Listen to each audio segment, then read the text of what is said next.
Today we're talking about controlling budgets for movies, and it's funny, I'm laughing because I did 2 movies last month, and they both went a little bit over budget, but not too bad. And so the key is how do you control these budgets, right?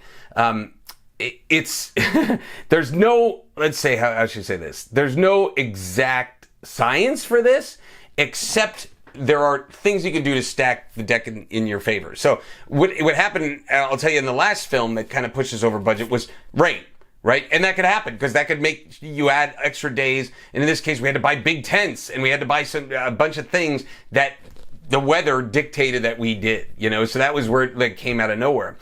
But one of the things you can do to stack the deck in your favor to not go over is to put a contingency.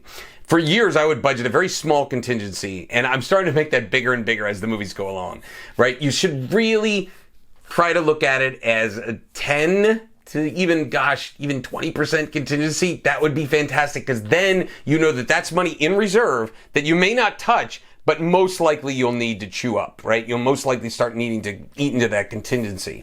So if you put a good enough number there, you know that you have that numbers that if you go over, right? Unforeseen things, but every film, anybody that's made a film that's on here knows that unforeseen things pop up all the time.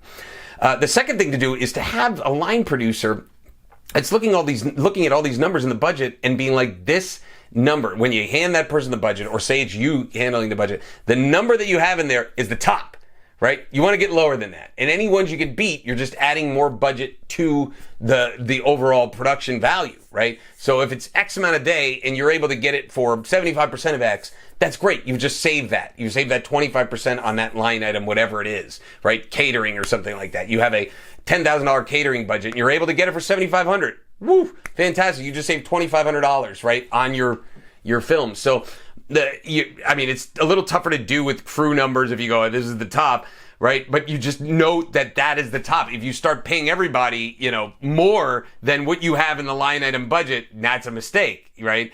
And I totally respect crew and cast asking for more, and you just have to get to a point as a producer where you're like, this is all we got. We'd literally have to raise more money just because you're asking for an extra X amount of dollars a day. You see what I'm saying? So try to control the budget as best you can. Note that there will be curveballs that come in.